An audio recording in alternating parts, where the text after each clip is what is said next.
আসসালামু আলাইকুম। প্রতিদিনের মতো আজকেও একটি নতুন ভিডিও নিয়ে চলে আসলাম।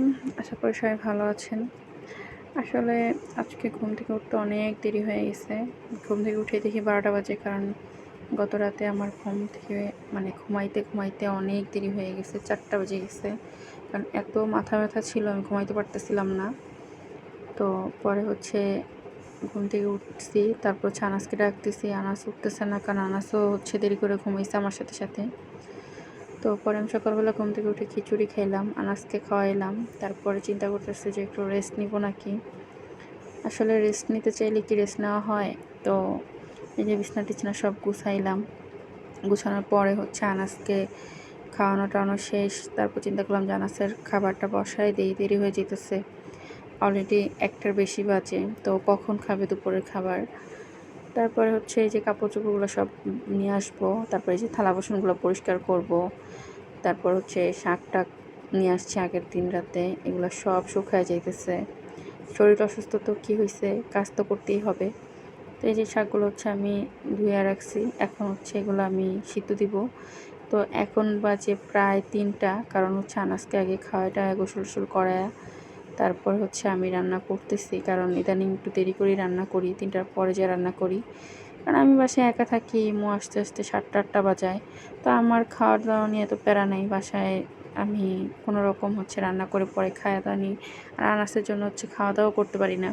তো আনাসকে খাওয়া দাওয়ার পরে আমার খাওয়া দাওয়া করতে হয়।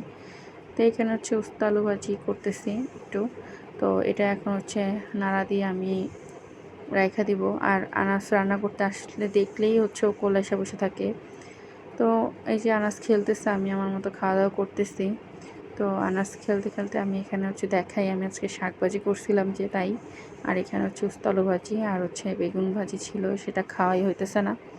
পরে এখানে একটু বোম্বাই মরিচ নিচ্ছি, কারণ আমার খাইতে ভালো লাগতেছিল না। প্রচণ্ড ঘাড় ব্যথার মাথা ব্যথা করতেছিল, বুঝতেছিলাম না প্রেশারটা হাই না কি লো। তো মাপতেও ভালো লাগতেছিল না। আসলে একটা জিনিস যে করবো, আনাস ওই জিনিসটা নিয়ে খুব টানাটানি করে, তখন খুব বিরক্ত লাগে। হয় ওরা মাইতেই নয়তো অন্য কিছু করি, মানে গুঁড়া ভাঙা ফেলে, এরকম একটা রাগ হয়। তারপর এই যে চা বসাইলাম, মানে প্রেশারটা একটু লো ছিল। ইমু আসছে বাসায়, এসে প্রেশারটা মাইপে দিছে, দেখে যে অনেক লো হয়ে গেছে কালকে তেঁতুল খাওয়ার পর অনেকগুলা। তো এখন আমি একটু স্যুপ রান্না করতেছিলাম, তো কাঁচামরিচ দিয়ে স্যুপ রান্না করছি। তো আনাজকে খাওয়াইছিলাম সন্ধ্যায়, ও খাবারটা বমি করে ফালাই দিছে। তারপর ওর জন্য আর একটা স্যুপ রান্না করব, সেটা কাঁচামরিচ ছাড়া। ও তো ঝাল খাইতে পারবে না, তো ও বাকিটা ও যা খাবে পরে আমি খাই নিব। আর এটা আমি আর ইমু একসাথে খাবো। তো এখানে আগে চা খাই নিতেছি, পরে স্যুপ খাবো। তো এখানে আমি চা খাইতেছি, আনাজ কান্না করতেছে। কেন? আনাজ চা খাবে, মাত্রই ঘুম থেকে উঠছে, কিন্তু ওর বাবা ওর চা দিতেছে না, তাই ওর খুব কাঁদতেছে। আসলে এই জিনিসটা আমি একটু অ্যাভয়েড করতে পারি না ওর কাছ থেকে। কি করব আমি জানি না, ছোট মানুষ খালি কান্না করে এগুলো নিয়ে। তো এইখানে আমি একটু পেঁয়াজু বানাইতেছি, মানে খুব মুড়ি মাখা খাইতে মন চাইতেছিল। তো আমি পেঁয়াজুর জন্য অল্প একটু ডাল ছিল, তো সেটাই আমি মাখায় নিছি, এখন দিয়ে দিব। তো এখানে অল্প তেল আছে, আমি চাইতেছিলাম যে তেলটা তাড়াতাড়ি শেষ করে পরে কড়াইটা ধুয়ে রোজার সময় একবারে ফ্রেশ তেল দিয়ে আমি মানে ইফতারি ভাজবো, তাই আমি আর এখানে বেশি তেল দিইনি। যা আছে এই তেলটাই শেষ করে ফেলবো, তারপর আমি আস্তে ধীরে পরে নতুনটা করব। তো এখানে আমার ছোলাও রান্না করা ছিল, তাই আমি ফ্রিজ থেকে ছোলা নামায় গরম করে নিতেছি। তো আজকের মতো ভিডিওটা এই পর্যন্তই।